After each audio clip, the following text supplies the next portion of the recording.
بہت پرانے وقتوں کی بات ہے، ایک چھوٹے سے گاؤں میں ایک کسان عبدالغفور رہتا تھا۔ وہ نہایت محنتی، دیانتدار اور صابر آدمی تھا۔ اس کی زندگی کا اصول صرف ایک تھا، اللہ پر بھروسہ کرو، محنت کرو اور صبر سے کام لو۔ لیکن گاؤں کے لوگ اسے اکثر تانے دیتے تھے۔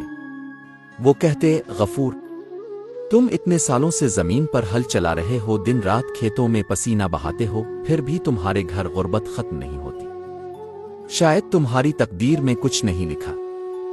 عبدالغفور مسکرا کر جواب دیتا، رزق دینے والا اللہ ہے، انسان کو بس محنت کرنی چاہیے۔ دیر ضرور ہو سکتی ہے، لیکن اللہ کے فیصلے اندھیر نہیں ہوتے۔ اس کی بیوی زینت بھی صابر عورت تھی، وہ اپنے شوہر کی ہمت بڑھاتی اور بچوں کو بھی یہی سکھاتی کہ مشکل وقت ہمیشہ نہیں رہتا۔ گاؤں میں ایک رئیس حاجی فیروز رہتا تھا، جو دولت مند تو تھا مگر غرور اور ظلم اس کی رگوں میں خون کی طرح دوڑتا تھا۔ وہ اکثر عبدالغفور کو حقیر سمجھتا اور کہتا، غفور، تمہاری محنت کبھی کامیاب نہیں ہوگی، غربت تمہارے ساتھ قبر تک جائے گی، بہتر ہے میری نوکری کر لو۔ لیکن عبدالغفور ہر بار انکار کر دیتا، میں اللہ کے سہارے پر جیتا ہوں، بندوں کے آگے ہاتھ پھیلانا مجھے پسند نہیں۔ ایک سال ایسا آیا کہ بارشیں کم ہوئیں، کھیت سوکھ گئے اور غریب کسان بھوک و افلاس کا شکار ہونے لگے۔ عبدالغفور کے گھر بھی فاقے ہونے لگے، بچے بھوکے سوتے، بیوی آنسو بہاتی، لیکن پھر بھی شوہر سے یہی کہتی، اللہ پر یقین رکھو، وہ اپنے بندوں کو کبھی اکیلا نہیں چھوڑتا۔ اسی دوران حاجی فیروز نے موقع غنیمت جانا۔ وہ کسانوں کو مجبور کرنے لگا کہ اپنی زمینیں سستے داموں بیچ دو ورنہ بھوک سے مر جاؤ گے۔ کئی مجبور کسان اپنی زمینیں بیچ بیٹھے، مگر عبدالغفور نے کہا، یہ زمین میری محنت کی نشانی ہے، اسے بیچنا میرے لیے ایسے ہے جیسے اپنی اولاد کو بیچ دینا۔ چاہے بھوکا مر جاؤں لیکن اپنی زمین نہیں چھوڑوں گا۔ یہ سن کر حاجی فیروز نے اس کی زندگی مزید مشکل بنا دی، نہ اسے کھیت کے بیج دیتا، نہ پانی تک رسائی دیتا۔ لیکن عبدالغفور پھر بھی صبر کرتا اور دل ہی دل میں دعا کرتا، اللہ تیرے فیصلوں پر راضی ہوں، مجھے یقین ہے کہ تیرے ہاں دیر ہے، اندھیر نہیں۔ ایک دن عبدالغفور نے گاؤں کے ایک پرانے کنویں کے قریب کھیت جوتتے ہوئے دیکھا کہ زمین ذرا نرم ہے۔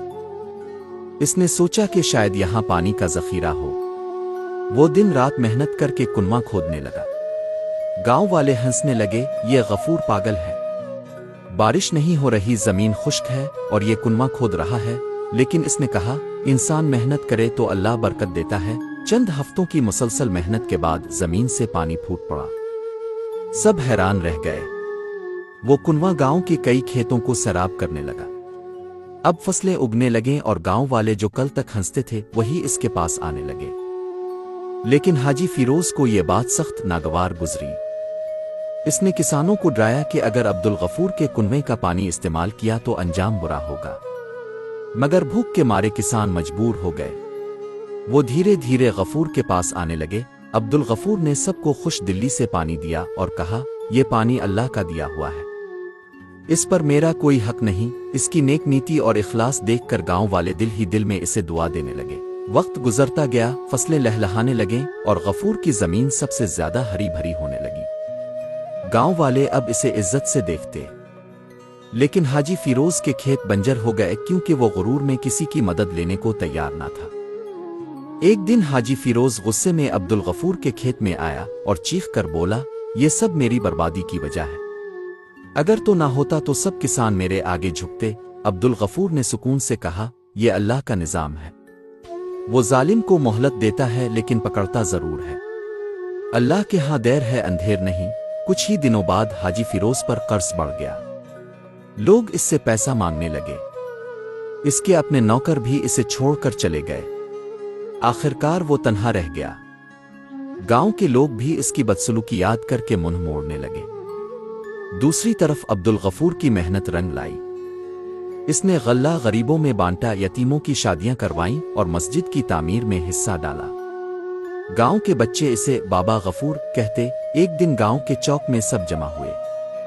گاؤں کے بزرگ نے کہا، ہم نے اپنی آنکھوں سے دیکھا ہے کہ اللہ کے ہاں دیر ہے، اندھیر نہیں۔